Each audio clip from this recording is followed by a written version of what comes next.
Glad to have this number with us. All right, we're going to skip the first 8 time periods and just jump right to where your quiz starts. So what's the 9th time period? All right, United Kingdom. What are the 3 things that we remember, the 3 people remember with the United Kingdom? All right, everybody got that, right? Nobody missed that. All right, see, you're already starting off good. All right, what's the next time period? All right, and what do we remember from the divided kingdom? All right, Israel in the north, Judah in the south. How long does it last? 200 years until Israel is taken away into captivity. Do we remember the prophets?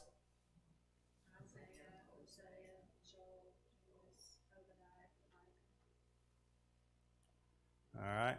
I guess since I actually have the quiz there, I'm actually giving you some of these answers, so it's not as much of a review. So yes, Isaiah is the one that continues from the divided kingdom into what's the next time period? All right, Judah alone. And what are the things that we remember from Judah alone? Who are the kings? The 3 that we remember? All right. Again, these are not the only kings. These are just the primary ones that Brother Waldron has pulled out for us to remember, and obviously during this time period, they are the primary kings. Who are the prophets that we remember from this time period?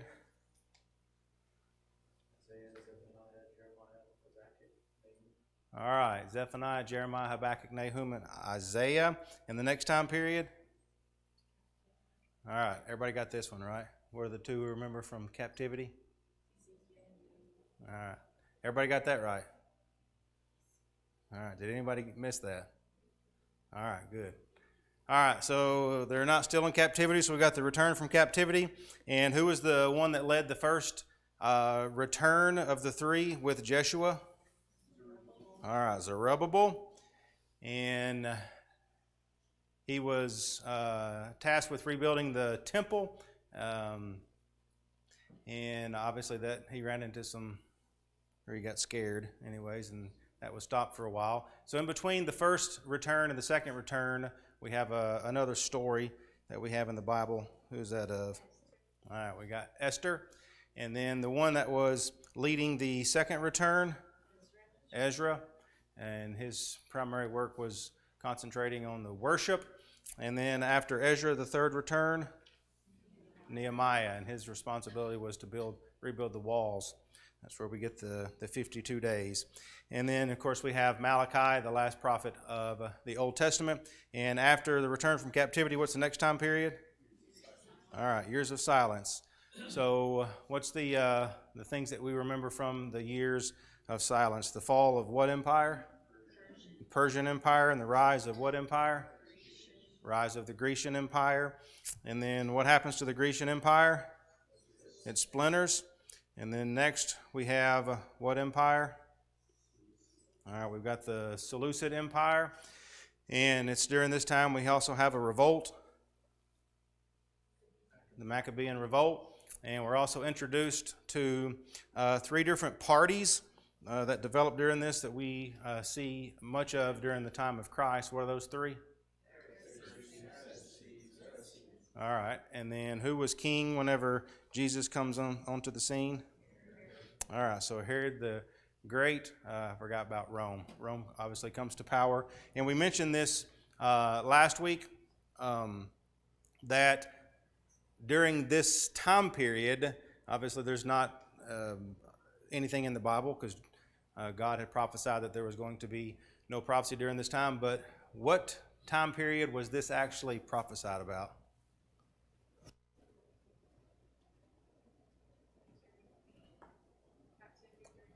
During the captivity, we see this in Daniel chapter 7 and chapter 8, some of the dreams that he had that actually tell us about this time period. All right, so after the years of silence, what ended the years of silence? All right, life of Christ. And Brother Waldron has divided Christ's life into 17 kind of time periods himself. And the first one is the years of preparation, and then what's after the years of preparation? The beginning of his ministry, and then the Galilean ministry. periods of retirement, close of his ministry. I'm getting a little bit worried. April's the only one talking now. What's next?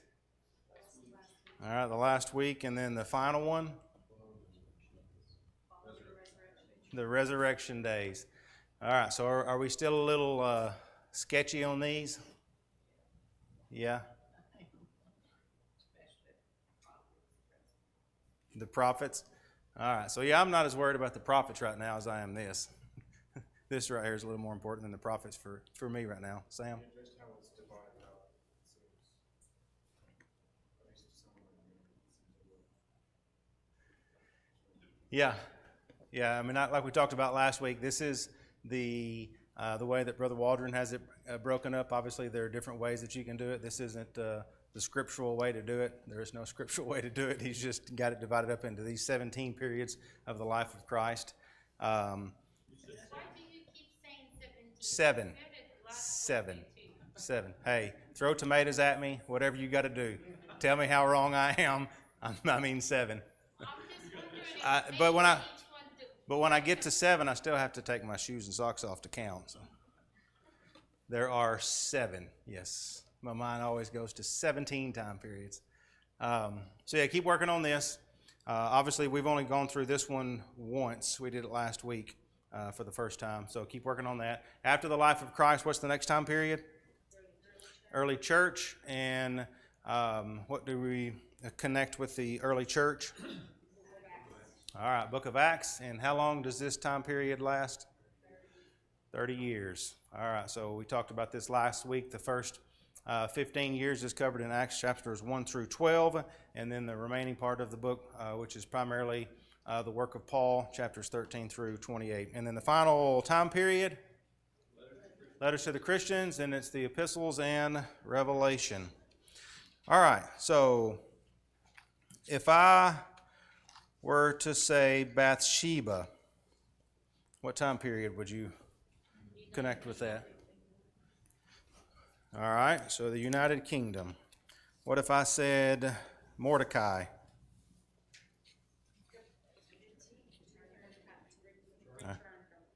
All right, return from captivity.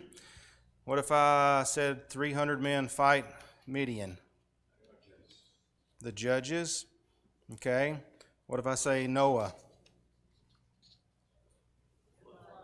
The flood. These ain't trick questions. Okay. Some people are like, I don't know. Is it the flood? What about the golden calf?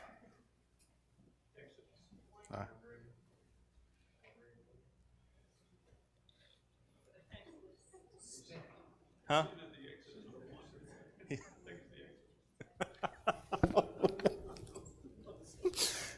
This wasn't supposed to be difficult. So, what location did the golden calf, the story, take place? At Sinai. All right, so where do we find them camped out at Sinai for an extended period of time? This is, yes, during the Exodus. All right, remember the events at Sinai? That could be one of the events at Sinai. All right, what about a bunch of brothers sell one of their brothers into slavery? All right, patriarchs. What about Timothy? Okay. Jezebel.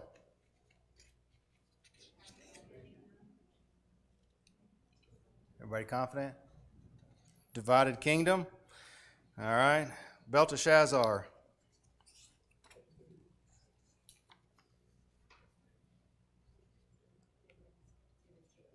I heard a couple of people. All right. Who is Belteshazzar? All right. See, that one was a little bit of a trick question. Y'all did all right. What about the devil being a snake? Okay.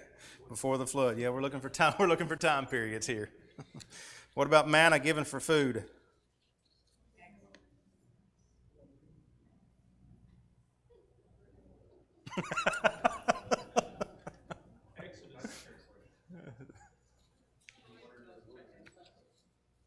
All right, wandering in the wilderness. What about where are we introduced to Jethro?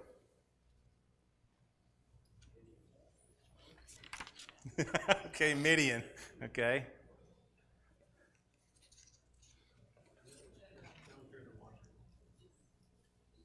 I heard one person say it. All right. It's during the Exodus. Remember when Moses flees to the wilderness? All right, what about the sin of Achan? Not the Achans, but the sin of Achan. Invasion and conquest. All right. That's about all I got. That's a good place to stop. All right, open up your Bibles to Genesis chapter 1.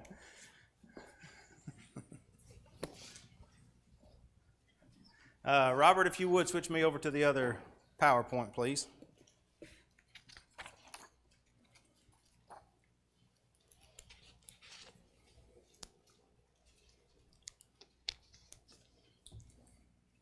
All right, so tonight we officially begin the third cycle.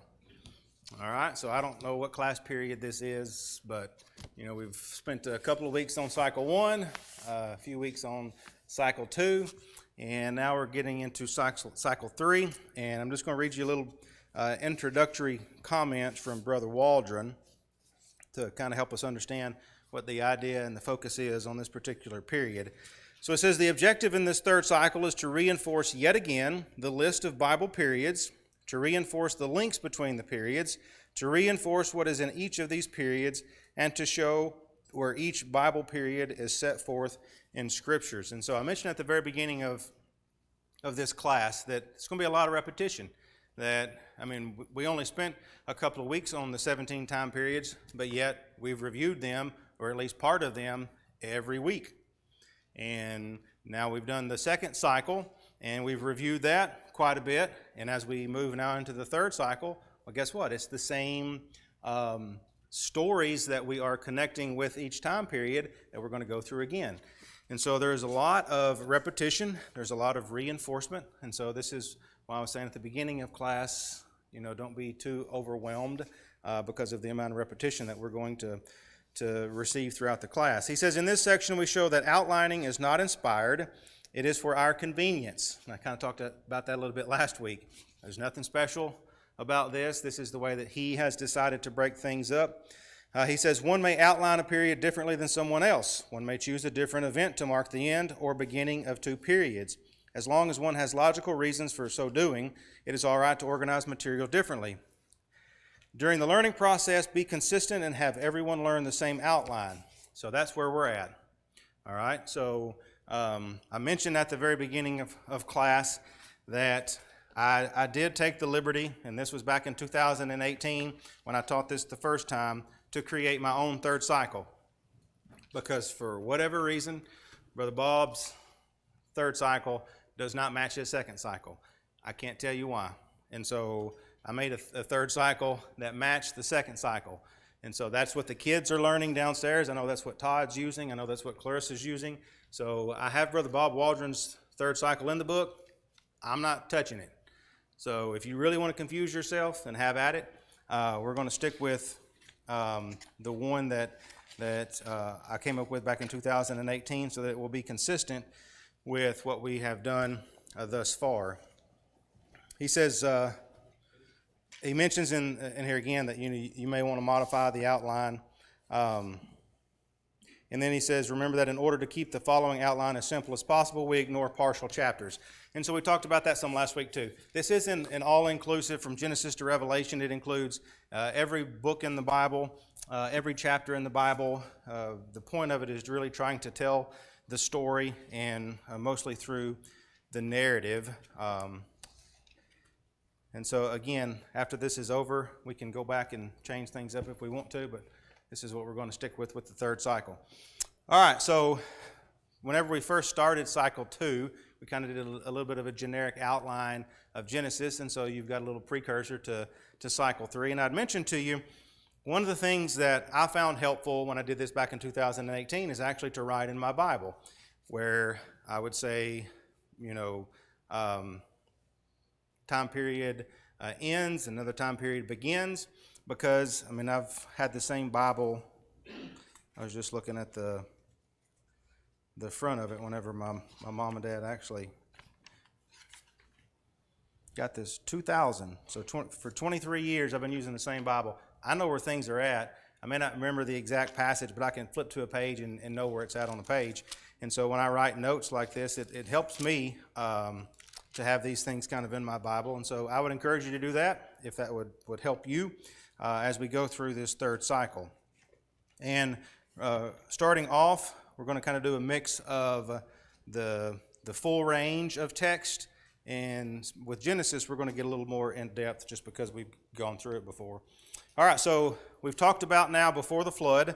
Obviously, it is time period number 1. So where's it got to start? All right, where's the beginning? All right, Genesis chapter 1. And with the time periods that we've got, or with the things that we remember with cycle 2, again, we've talked about this. We've got creation in Genesis chapter 1. What's the second event that we notice in Genesis chapter 2? All right, so it just kind of flipped through your Bible so you can kind of see it on the page. And so Genesis chapter 2, we kind of recognize as Adam and Eve in the garden. And then if you're going to kind of categorize Genesis chapter 3, how would you? All right, first sin. And then Genesis chapter 4. All right, Cain and Abel. And then Genesis chapter 5. All right, so we've got the generations. And remember we talked about when you're a kid and you wanted to quickly learn how to count. And so you might not even do 1, 2, 3, or just 5, 10, 15. So we're going to stop at 10. So chapter 5 is generations. Chapter 10, also generations.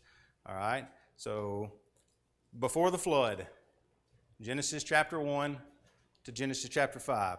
All right, we get to the end of the time period, and when we get to the end, it's a fast forward. All right, we're fast forwarding through time with the list of generations. All right, so if before the flood ends with Genesis chapter 5, then we know Genesis chapter 6 is going to be the beginning of the flood. All right, so Genesis chapter 6, and so like in my Bible, right there, I put, the beginning of the flood. So Genesis chapter 6, if we're talking about the flood itself, and we talked about this a little bit when we were talking about cycle 2, how would you describe Genesis chapter 6 in relation to the flood? It's God deciding that there needed to be one, and then giving commands to Noah. Okay, so I think he actually refers to it, and I think we may have said something about it, the warning and preparation for the flood. Now, with our second cycle, we just have a big category, the flood itself. All right, so we're getting a little more detail than just the flood itself. But Genesis chapter 6 would be kind of the warning and preparation. And what would Genesis chapter 7, again, just looking in your Bible? All right, so the beginning of the flood, Genesis chapter 7. And then Genesis chapter 8. How would you describe Genesis chapter 8? All right, the end of the flood. And so when we're looking at the flood, and then the first event that we remember with the time period of the flood is the flood itself, it's going to be what chapters? All right, so Genesis chapter 6 through 8 is going to be the flood. Again, you can take it a little bit deeper, and you'll remember chapter 6 is warning and preparation, chapter 7 is the beginning, chapter 8 is the end, and then chapter 9. So I think that we all remember the covenant rainbow. That's what we remember with Genesis chapter 9, but some of the other things that we talked about that are actually taking place there in Genesis chapter 9. All right, meat given for food, the law of capital punishment. And then there was another one. We recognized the drunkenness of Noah and what transpired after that. All right, curse of Canaan. And so all of that is Genesis chapter 9. All right, so again, the flood, Genesis chapters 6 through 8, and then these events after the flood that we are remembering is Genesis chapter 9. And then again, Genesis chapter 5, Genesis chapter 10 are what? They are generations. All right, so if the flood time period ends with Genesis chapter 10, then what's Genesis chapter 11 going to be? All right, scattering of the people. And everything is included here. It's all compact in Genesis chapter 11, where we've got the Tower of Babel being built, the language is divided, and then we hit fast forward again, and we've got the generations that are given at the end of Genesis chapter 11. And who, the generations here, who is it focused on? Shem. All right, and this takes us from Shem to who? To Abram. All right, so if Genesis chapter 11 is the beginning and the end of the scattering of the people, then Genesis chapter 12 is the beginning of what? All right, so we've got the patriarchs starting in Genesis chapter 12, and then the end of the time period of the patriarchs is what story? All right, and Joseph, the story of Joseph helps gets us from the patriarchs to the Exodus. All right, so this takes us through the end of Genesis, and this is kind of where we ended when we were just discussing this whenever we're talking about cycle 2. So we're going to dig just a little bit deeper. And so typically whenever you are thinking about the events of someone's life and you're just thinking about their life in general, typically where do you start? Birth? I was just waiting on somebody to say conception, but birth? Where does it typically end? Death, okay? So this is one of those things where Brother Waldron, he took some liberty. So typically we would think we're going to have chapters from somebody's birth until their death. But the way that he looks at it, especially in regards to the patriarchs, is when are they the primary character? All right, so obviously it's pretty easy with Abraham because we know that it's going to start in Genesis chapter 12. And what's one of the primary things that takes place in Genesis chapter 12? All right, so we've got the promises that are made. And so whenever we pick up in Genesis chapter 12, is this the birth of Abram? No. Anybody remember how old he was?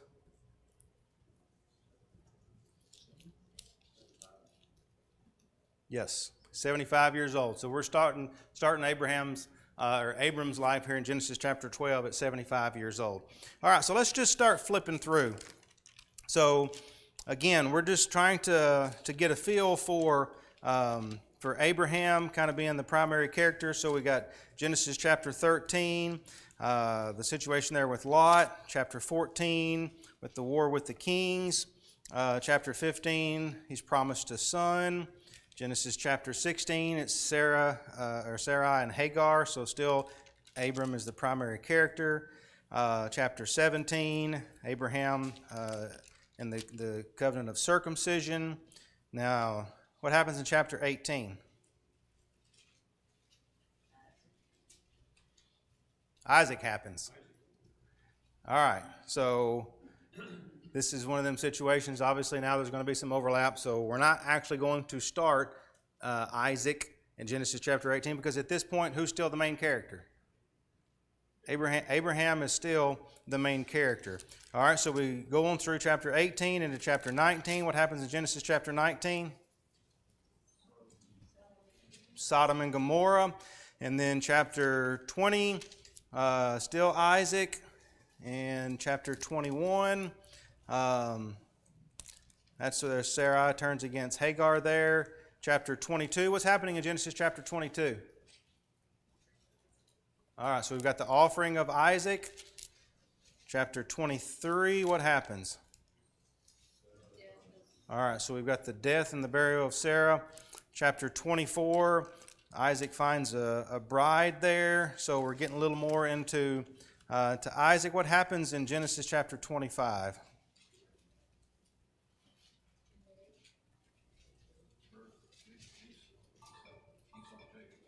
All right, so we've got the birth of Jacob and Esau. What else happens? All right, Abraham dies. All right, so this is a situation where we're going to end Abraham now. Obviously, he's no longer going to be the main character at this point when he dies. And so, whenever we're thinking about the time period of the patriarchs, what's the chapters that we remember? 12 to 50. All right, now with Abraham, now we're condensing a little bit, so it begins in chapter 12, and we're going to end it in chapter 25. So from 12 to 25. He doesn't go through 25, he goes to 25. All right, so at chapter 25 now, Isaac then becomes the main character. And so keep flipping, chapter 26, Isaac is still kind of the main character. Chapter 27, what's going on in Genesis chapter 27?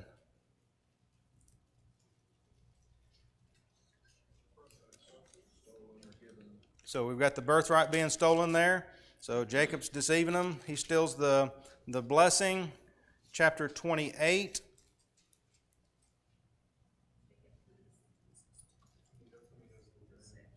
All right, so yes, Jacob is he's sent away by his mom. He has the dream. And so this really is where we kind of see a transition from Isaac being the main character to Jacob becoming the main character. And so even though Isaac is still a main character, there's not a large chunk of Genesis that we allot to Isaac. And so, again, Abraham goes from 12 to 25, and Isaac is going to go from 25 to 28. All right, so now Jacob is going to pick up now as the main character in Genesis chapter 28. What happens in chapter 29? He gets put to work. Work. If he only knew women were going to be so much work. I'm just kidding. That was a joke. Y'all can laugh. All right, chapter 31, still dealing with Jacob. Obviously, we've got one other main character that we're working toward, who is Joseph. All right, so keep flipping. Chapter 33, there's a little bit of a reunion there in chapter 33. Jacob and Esau meet. What happens in chapter 34?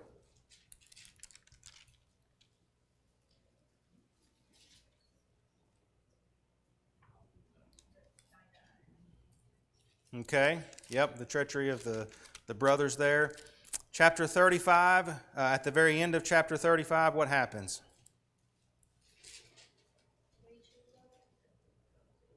All right, the very last part there is Isaac dies. So you see Isaac is still kind of here, but he's not really the main character.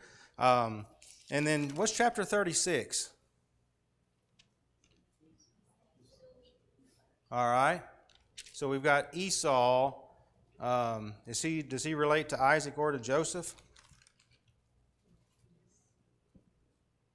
What about chapter 37?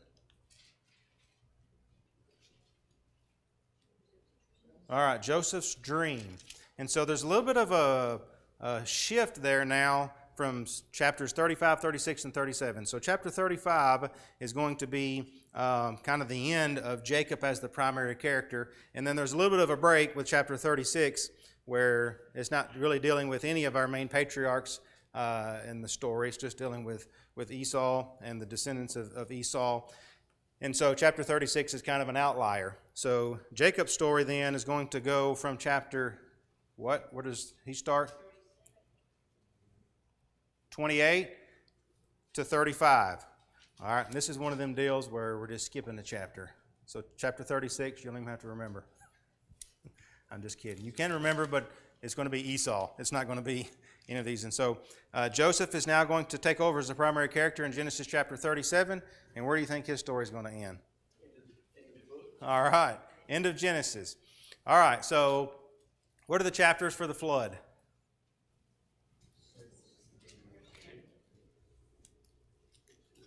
So the time period. All right, 6 through 10. What about before the flood? All right, what about Isaac?